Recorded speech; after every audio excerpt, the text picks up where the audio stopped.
Hello and welcome back to Screen Babble. Screen Babble is your must-listen to podcast where we'll take you through the best in TV. On today's episode, alongside chatting about, wait for it, yes, more World Cup content, but also how do we fix Doctor Who and what are the summer blockbusters you need to be looking out for. I'm your host, Kelly Crichton, and I'm joined by TV critic Matt Mohan Hickson. Matt is here to tell us about what's not and what's hot, or what's hot and what's not, as ever. Hi, Matt. How's it going? Yeah, good. Yeah. As we record this, well, but I was going to say World Cup fever hasn't actually quite hit where you are because England are yet to play. Whereas we have been absolutely inundated and smashed in Scotland with World Cup. Obviously the match, which thank God went the right way, but also just the content that is coming out of America, of the Tartan Army over there. We were just completely it's fantastic. I've been loving that. But so it's definitely more of a World Cup sniffles down in England.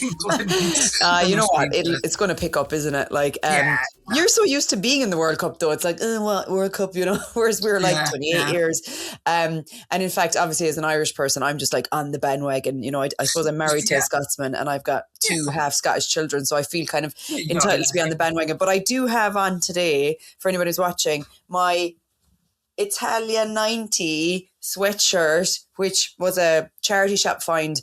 But I will just remind everybody that Ireland did get to the quarterfinals of Italia 90. Ireland, little old Ireland. And so I can't, I'm hanging on to that, you know, positivity of those little countries going far, a bit like Cape Verde drawing with Spain yesterday, which was kind of amazing.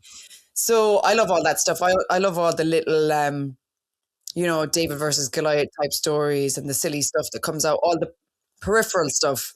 World Cup content. I know. We will be getting onto that, and we've got so much more on the show today. But first off, as we always do, Matt, what have you been watching? Well, I actually had a trip to the cinema recently. I went to see Obsession, that movie that's like breaking all the records, the horror movie. Yes. About sort of wish gone wrong. Like, it's really, really good. I will never watch it again.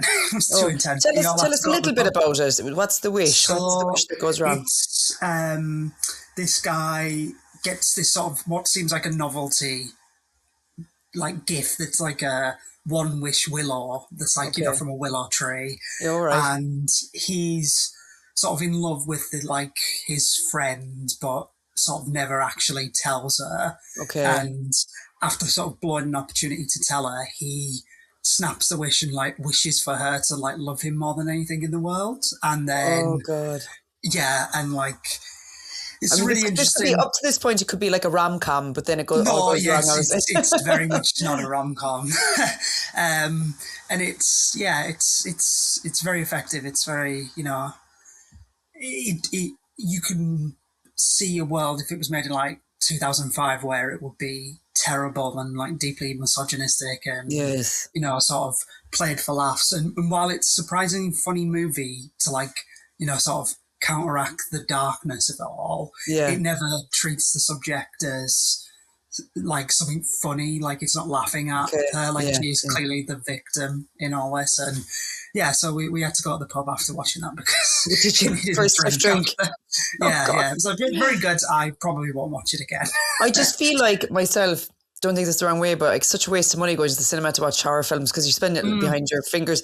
At least if you're at home, it's it's not going to cost you as much. But I think I went to see the original Spanish version of The Orphanage in the cinema, and I think it was subtitles, so you had a double-edged sword of having to watch the screen to read the subtitles, but I think I spent most of it with my hand in front of my face. I just couldn't, and I was never going to the cinema for a horror film ever again. I wouldn't be a massive horror film fan anyway. I'm not big on jump scares and stuff, but I just think that it's, at least you can stuff a pillow in front of your face at home, or you can walk out without feeling guilty. You walk out. Or you can have the lights on as well. It's less scary when it's not completely blackout. I think I'm still traumatized from being a teenager, and I kind of lived in a bit of, it's kind of hard to explain, but I lived sort of separate to our main family house. We had a kind of a granny flat for a while. And I remember my brother jumped out at me as I was walking between the two houses after watching the Blair Witch Project, and I think I think probably shaved about 5 years off my life. I got sick before. So I think there's stuff like that just has kind of a bit of PTSD from childhood or whatever. So okay, cool. What else have you been watching then? Still been watching Widow's Bay. It's still fantastic. They've renewed it for season 2, so that's good. A relief for me personally. I must put that on my list. Yeah. Yeah, it's really good. It's really good. Where's it on again? Apple TV. Apple. Oh yeah, don't have Apple. That's why it's on my list. Right, go on. Then I finished Tiptoe, which Did you? Is very heavy. Yeah, I'm finding it very heavy. I've only got 2 left to go, but I'm... Oh, the last episode is like it's fantastic, but it's like horrifying to watch. Not like in a horror, but like more scary than a horror movie because it's plausible. Could be real.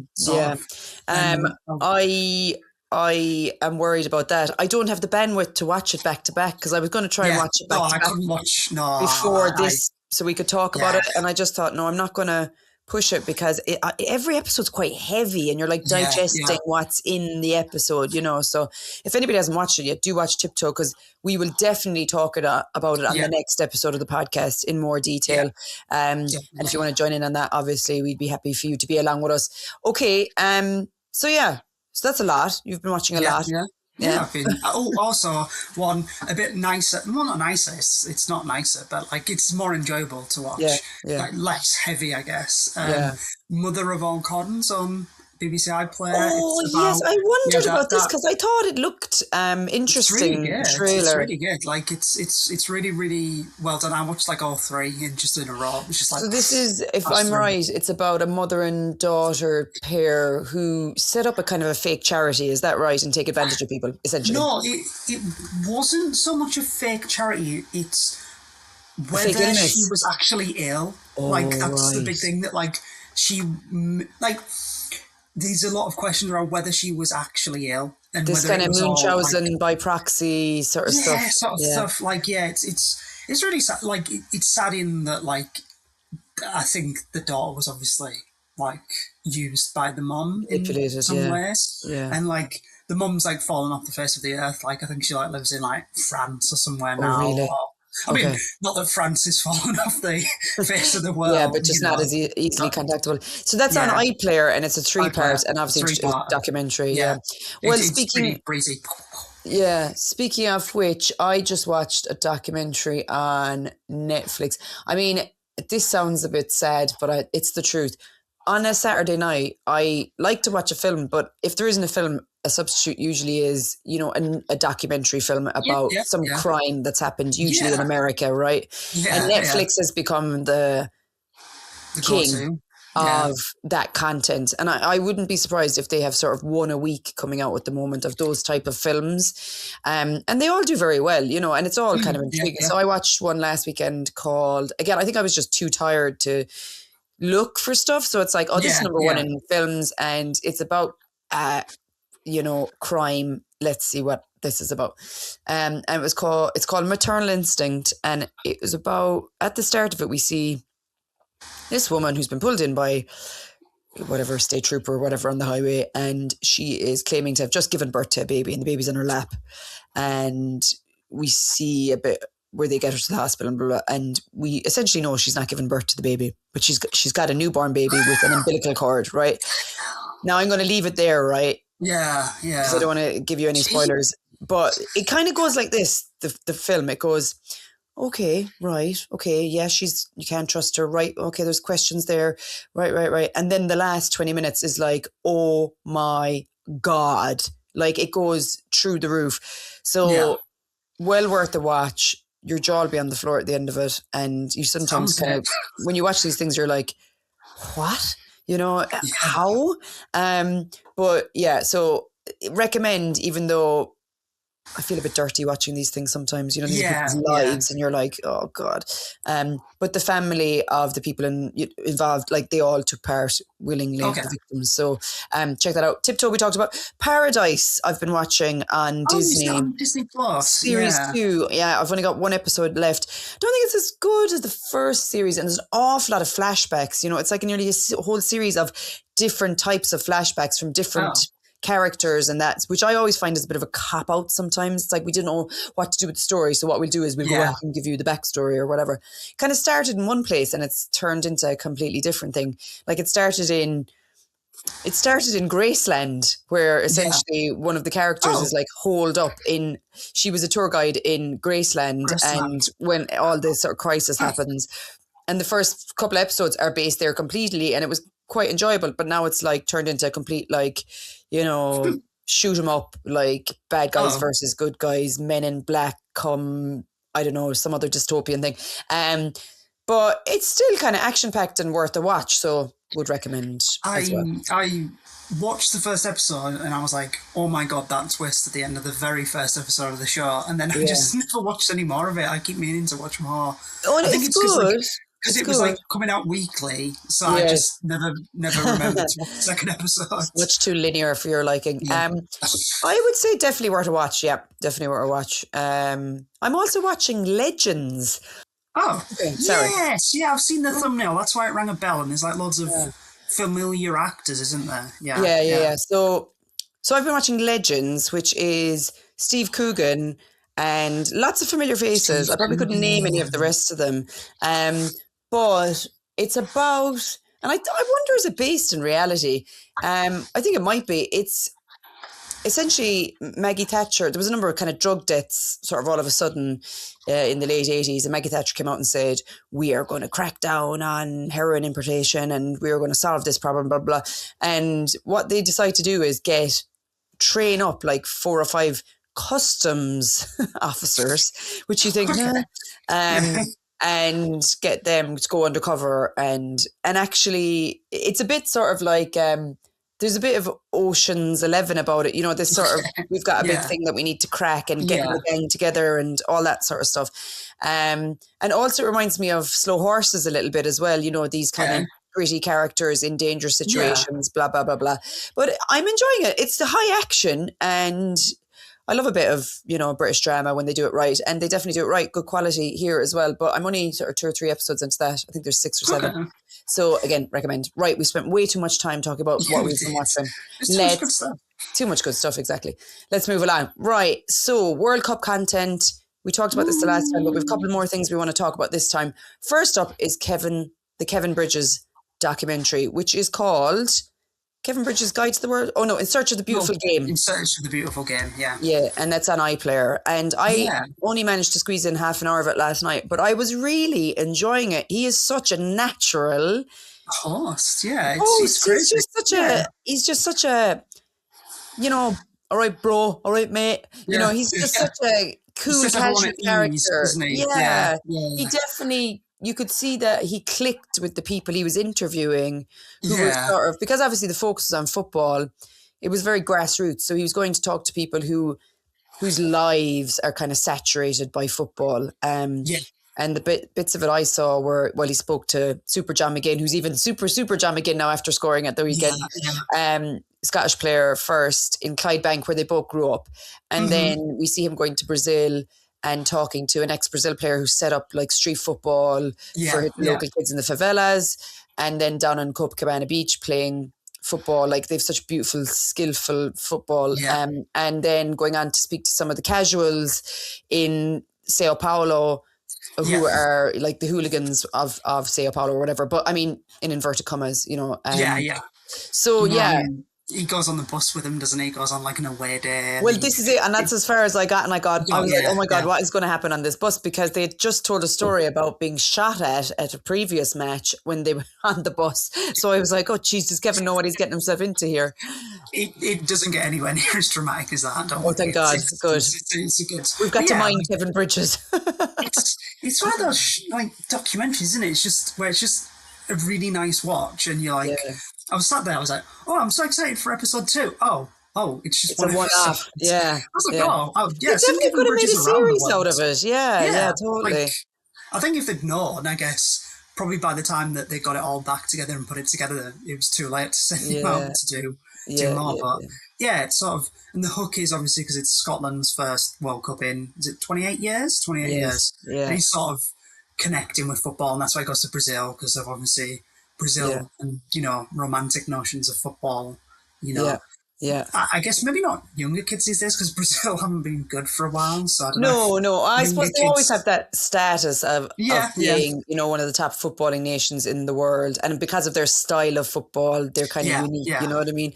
But no, I just thought it was really lovely. And you definitely felt that connection between him and the people he was talking to. He felt like they were just, I know this sounds a little bit weird, but it's like they knew that he wasn't a sort of like, snooty journalist coming in to scrutinize them. He was like a man of the world who just liked playing football with his mates growing up, and here we are sort of thing. I think that's his charm, but like maybe because he's Scottish as well, they're like, oh, Scotland, first World Cup in 28 years, maybe there's an element of pity there.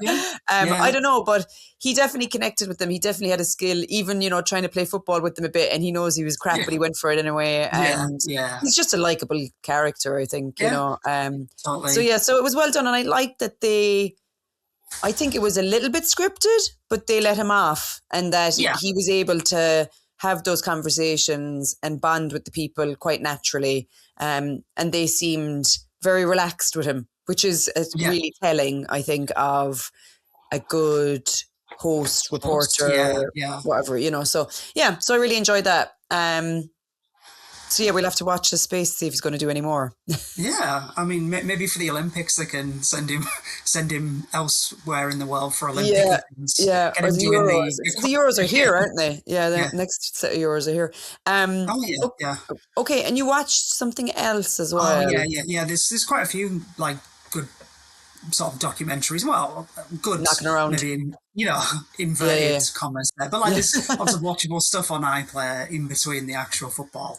And I wouldn't say it was like particularly, like it's not as good as the Kevin Bridges one, but there's one called like The Greatest Generation about England at the World Cup in 2006 in Germany. Okay. And like it doesn't really shine any new. You don't really get any new out of it. Player interviews. So there's that Wayne Rooney and all that. But the thing I found most interesting is more. A large part of it's about the WAGs in. That was big peak WAG. WAG time, wasn't it?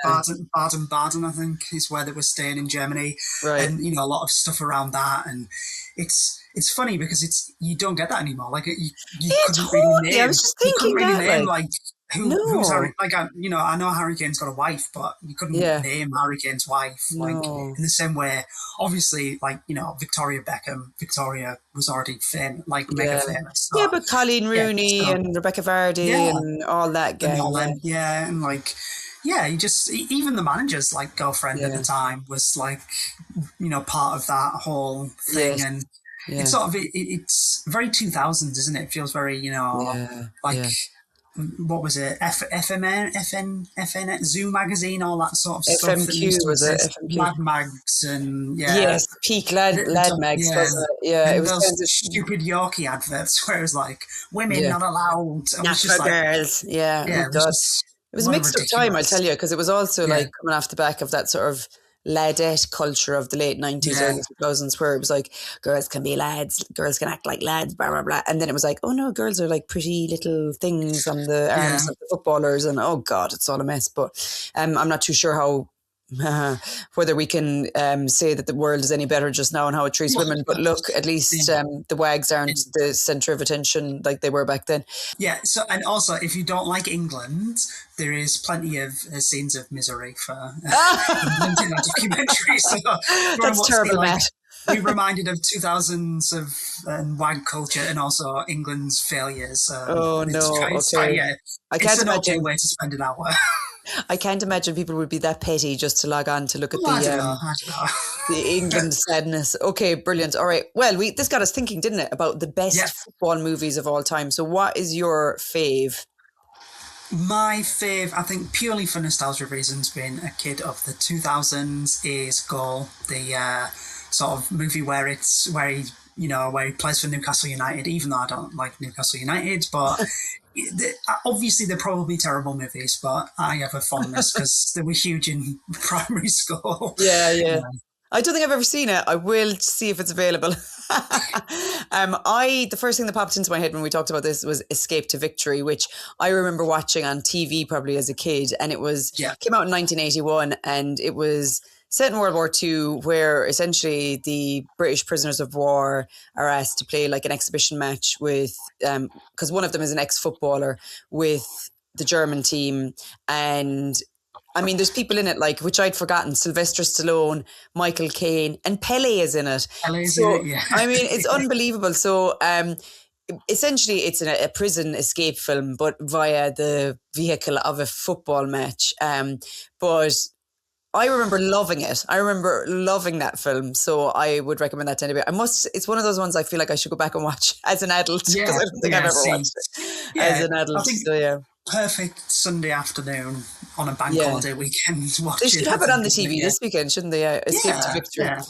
Okay, now the next problem is how do you solve a problem like Doctor Who? So the BBC has announced this week that they are going to pause Doctor Who for a little while.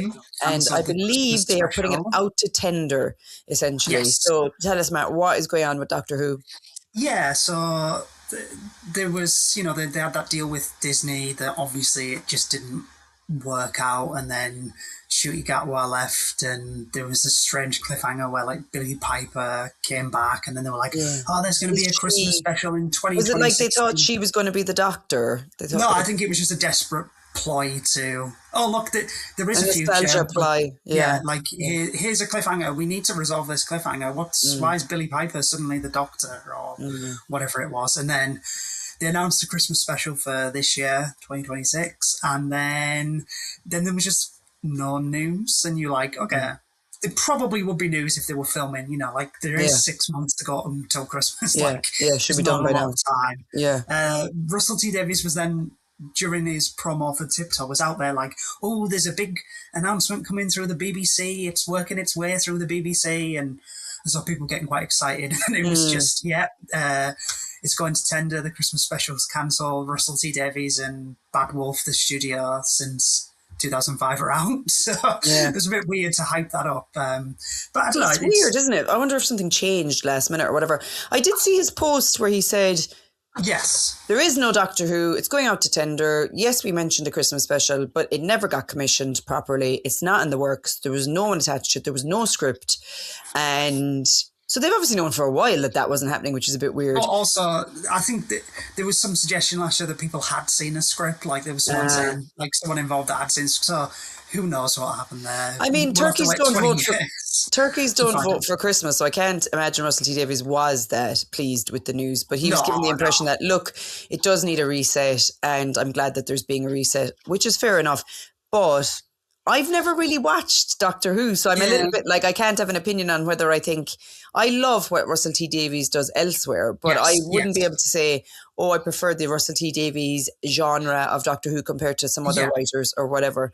I did meet Roland Moore, who's written some of them, and he's a great guy. So we were on a thing together a few years ago. But I mean, I'm just like, meh. It always seems that this happens every few years, where they have this kind of crisis of like, oh God, what are we going to do with Doctor Who? And maybe instead of changing the doctors, they need a whole sort of rethink of the thing. So I've got a big soft spot for Doctor Who, because I was like 10, 11 when the 2005 sort of reboot came, and so I guess it was the perfect age. And I remember being completely terrified by the kids with the gas masks and all that stuff. And like, enjoyed it. I fell off as I grew older, as you do. Like, you're not 11 forever. You went, like, go to uni. I didn't watch it for a few years. I sort of came back and watched a bit when it was the 60th specials where David Tennant came back. And I think that's the problem it got into, like, and that it became too focused on the actor. No, but like, too much, like, there's, bringing back villains from the classic era and all this stuff. And you go, like, Disney allegedly is supposed to be a new hopping on point for people, but there's too much callbacks and references to things that hadn't been in the show for 50 years. It's like they need to throw it all out and start again with just the storyline. They just need to do what they did in 2005 and just, here's a new fresh start. there you go. Like, the Daleks will be there because obviously the Daleks have to be there. And I think Ncuti Gatwa was a big roll of the dice, and they invested a lot in that, and it really did not work out at all. And also, like, I don't think that, there's a lot of suggestions that there weren't good stuff on there, the set, and there was problems, and because the future was so up in the air after the first season, whether it was going to come back, like, I like, there's quite famously, because it leaked on Disney Plus in like Germany or something, the final, like the promo image for the final episode currently of Doctor Who was like them in the club partying, like, which suggests that the ending, and like there was a lot of talk of it there being like last minute reshoots, and basically him regenerating into Billy Piper was like attacked on at the end, like, so there was a whole different way it was supposed to end, but I think they got frustrated with the lack of news, and Ncuti Gatwa was like a rising star. You can't just sit on your hands for 3 years and hope Doctor Who comes back, Yeah. Interesting. Yeah. They probably need to get someone that isn't a rising star as well, that isn't... Yeah, somebody really old who's on the way out. Yeah. I mean, I'd love someone like Benedict Wong, imagine. I mean, I'd love Benedict Wong to be 007 as well. I don't think I'd have Benedict Wong in most things, to be honest. Like, I don't know. I think Get Back, they've got to find, it's got to be a fresh reboot. If it's the 2030s, maybe 2030 by the time it comes back, like, you think people who were kids in 2005 will have kids, and they'll want to show their kids, oh, that's a thing I loved when I was a kid. And I feel like, the funny thing is, they've been going for younger and younger doctors. Maybe they need to go for older, like maybe they need more father figure type doctors, which is something that's, kind of, we talk about this a lot, but it's kind of like, positive role models for men on TV. Maybe they just need a more, I don't know, like a Lovejoy character. And I don't know. They need to find like a likable rogue is what I mean, by the way. Not Lovejoy. They need to find a way to do like family TV in this era. Like, what worked in 2005 doesn't work in the 2020s, really. And I think they need to make it more scary again. Like, kids like to be scared. Like, kids love Five Nights at Freddy's and Stranger Things and, the back rooms that the kids are all obsessed with online. Like, the kids like to be scared, The Weeping Angels were so good because they were so scary, Just sinister stuff. Maybe that's the way back into it and make it, well, a bit Stranger Things. Well, it's out for tender now, so you go off now and attach yourself to a production company and start writing. Do it. So anyway, of course, the question is going to be, who was your best doctor of all time?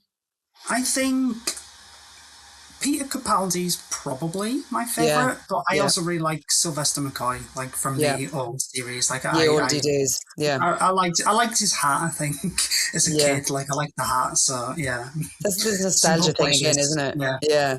I mean, I didn't watch a lot or only intermittently or whatever, but Peter Capaldi seemed to land correctly as well. And I think it's that kind of age range, like maybe a man in his like 50s kind of thing. And then I thought David Tennant had a good run as well, obviously.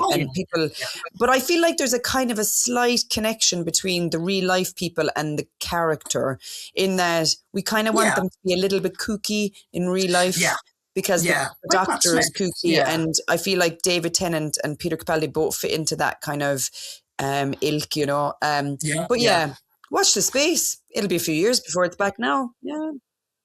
Finally, on today's podcast, we are talking about summer blockbusters to get yourself along to the cinema for, because, it's that time of year when the kids are out of school, parents are looking for something to do with them, and they're pulling their hair out and they're like, I know, we'll go to the cinema, spend a fortune on a film that cost a fortune to make. So tell me, you go first. What is one of the summer blockbusters you're looking forward to, Matt? I think The Odyssey is probably the one I'm looking forward to most. I just, Christopher Nolan, like coming off Oppenheimer, The Odyssey is obviously like such a famous story, important part of history in a way. it's made up, obviously, because the Greek gods probably weren't real. Likelihood. But yeah, I don't know. Like, there's a lot of talk about it. Some interesting choices with the outfits, and Oh, really? I haven't seen any of the promo shots yet. Is there a lot of skin on show or not? No, but it's like very like looks more Roman than really, and like, but I think that's people nitpicking, and people are, it's so hyped up that people are, I don't know, a bit too worked up over it. I think it'll be really good. Like, Christopher Nolan knows how to make movies on. Of course he does. Screen. Yeah. I suppose was his last big one Oppenheimer? Oppenheimer, yeah. Okay. Even massive Tenet, cast. Huh? Oh yeah. Even that Tenet movie, the one that came out in like 2000 in COVID, that was really cool. Yeah, I love Tenet. So Penelope is played by Anne Hathaway, and they've got Tom Holland, Robert Pattinson, Zendaya, Charlize Theron. There's loads of people in it. And Matt Damon, of course. Well, Matt Damon, sorry, is the star. Yeah. He plays Odysseus. I think I would definitely watch it. I would definitely go to the cinema to watch it. I mean, you kind of can't go wrong, can you? Christopher Nolan. Okay, what else? Yeah. I mean, on the topic of Tom Holland, I haven't really watched superhero movies for a while. I think after was it Endgame, Infinity, whatever, the Marvel movie, one of the Avengers, the last Avengers movie, I sort of like fell off, and then it was about 10 million Disney Plus shows, and you just I can't be asked keeping up with this anymore. But I like Spider-Man. Like, as a kid, I watched the 90s Spider-Man cartoon. I think there's something very charming about Spider-Man. Yes. Tom Holland's really good. So, I'll probably go and see that. And then for families who are desperate for a few hours of quiet from the kids, Minions 3 is coming out this summer. Yes. My kids love Minions. My 6-year-old loves Minions. Like, I mean, she sits there laughing out loud at Minions. There's just something. I think it's the non-verbal stuff. It's just so you interpret it yourself or whatever. I guess they're so slapsticky as well, aren't they? Like, it's just of course, very you laugh easy. at nonsense and things falling over. Like, so, a more thoughtful family movie that's coming out this summer, which I cannot wait for. I was nearly crying watching the trailer the other day because I'm such a sap. But Toy Story 5, which at one point I think we weren't sure we'd ever see, is out. And essentially what the plot line is, if you recall from the last movie, Woody went off at the end of it to be a last toy, and so left Bonnie and the rest of the gang of toys. And here we are, Bonnie's 8 years old, and she gets a tablet for her birthday. This kind of leap pad or something they call it. And essentially Bonnie gets a bit obsessed with the tablet and, starts leaving her toys behind. And there's this kind of bigger narrative of toys are being abandoned everywhere for screens. And obviously it's, looking at this significant issue of children who are giving up on all sorts of imaginative play because they are on screens. And I was like, God, this is so timely. And in fact, it could have been done 5 years ago, to be fair. And it could have been done 10 years ago, to be honest. With the social media ban for under 16s being announced yesterday, and then this film this summer, I feel like there's this big narrative around how, destructive screens can be for young kids, well, for teenage kids as well. So I am looking forward to that. It will be, I've seen a few of the gags in it and stuff. For example, Woody does come back to join the gang or whatever, but he's got a bald spot in the back of his head because he's getting old. There's like a reflection and they're like, what's that reflection? And it's his bald spot. Oh, it's so funny. I just love that humor that's in it. It's just these little gags that are just so funny. So, right. So Toy Story is in the cinema from this Thursday. Minions and Monsters. Yeah, that's soon.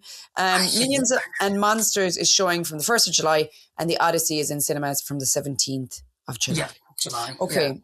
Yeah. Right. So that leads on to the obvious question of what was your favorite blockbuster of all time, Matt?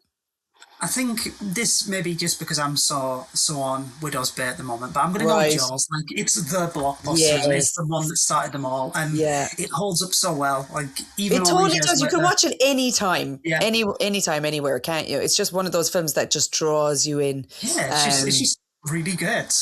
and it's often the film that'll just be on like late at night and you're like, oh, I'll just watch this because it's worth watching again and again and again. I was thinking about this, and I mean, you could write a list as long as your arm. I mean, technically the biggest blockbusters have been the things like Avatar and like the Avengers movies and that, but I'm like, nah, forgettable, totally forgettable.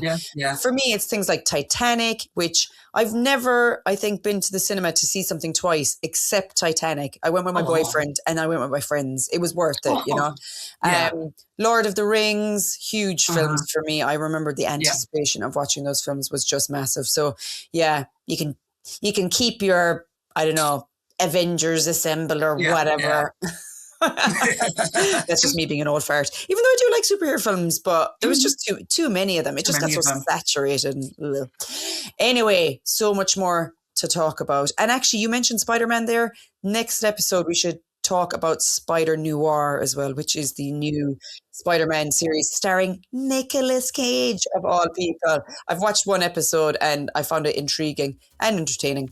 So watch the space. In the meantime, enjoy the football, everybody, and all that goes along with it. And we'll see you very soon for more Screen Babble. Thanks for joining us today. If you have any suggestions for what TV or film we need to get in our lives, drop us a line via our social media. We'd love for you to rate, review, and subscribe to the podcast so we can reach as many TV lovers as possible.